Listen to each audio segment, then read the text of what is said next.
Hello everyone, my name is Jessie May. I'm recording this video for my CIS final project and Professor Wheeler. I'm going to do some analysis about a hypothetical ice cream store by using solver. As summer is approaching, I'm always dreaming of opening an ice cream store to help others with the hard weather. Welcome to my dream ice cream store. The store is selling strawberry, vanilla, and chocolate ice cream.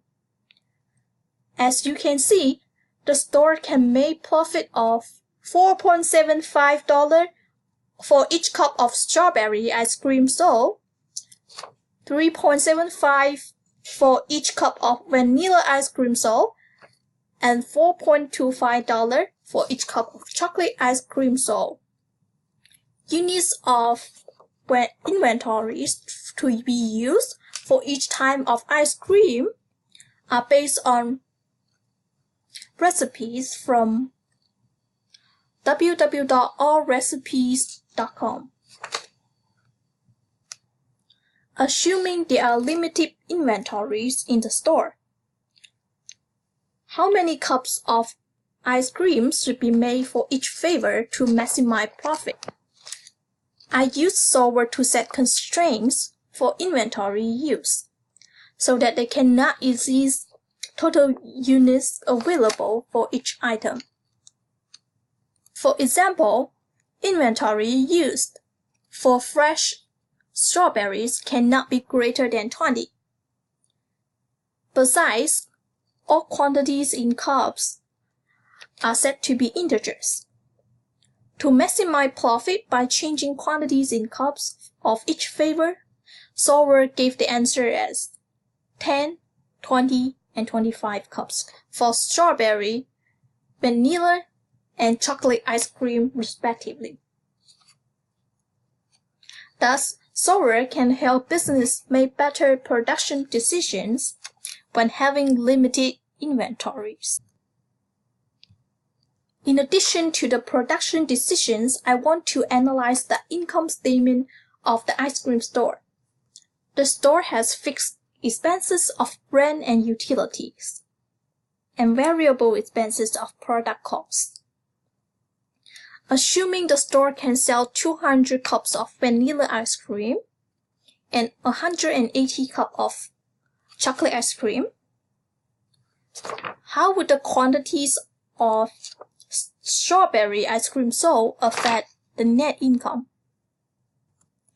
I create a scroll bar for changing quantities of strawberry ice cream sold from 100 to 1000.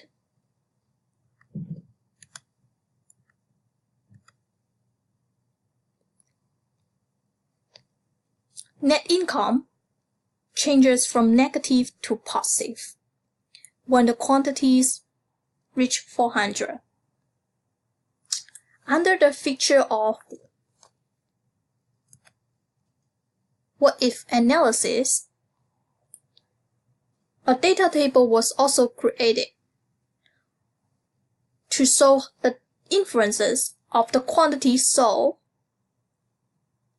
to expenses, revenue, and net income. Net income is increased by about $500 for each 100 increases in quantities sold. Next, let's use solver to do break-even analysis and target profit analysis by changing variables in the income statement. If the store can only sell 150 cups of vanilla ice creams and 130 cups of chocolate ice creams, how many cups of strawberry ice creams needs to be sold for break-even? By setting target sales net income to 0 and setting quantities sold of strawberry ice cream as changing cell, solver indicates it would be 460 cups. After that, if the unit cost of strawberry ice cream decreases from $1.75 to $1.5, the break-even is reached at 437 cups. So with all these changes, if the selling price of strawberry ice cream decreases from $6.5 to $6, break-even is solved at 486 cups. You can see that the break-even can be reached with less quantities of strawberry ice cream sold if its unit cost decreases, while it needs more quantities to be sold if its selling prices decrease.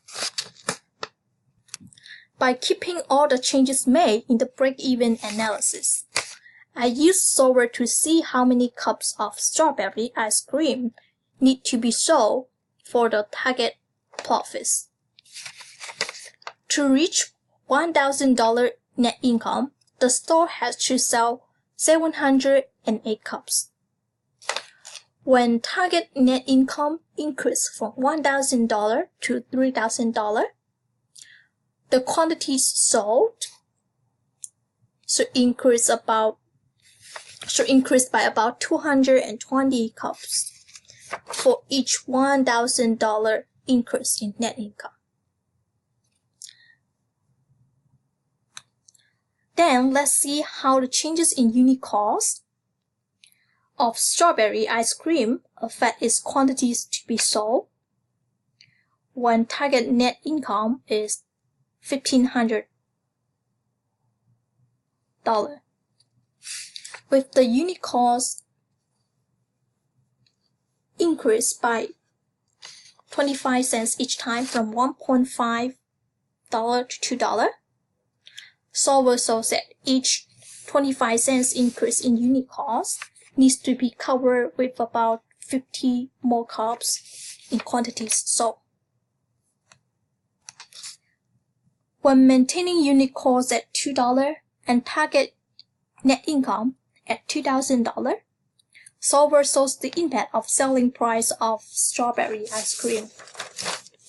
Quantities to be sold would be decreased by 210, 139 cups when the selling price increases from $6 to $7, from $7 to $8. The project makes me realize that solver is very useful for business people to make decisions. My favorite part of solver is how it can easily help us solve the problems to reach our goals. Once all kind of different scenarios are set up, the solver feature to get the maximum values can also help business people reach the best solution when they are having product capacity constraints. I hope you will like my video. Thank you.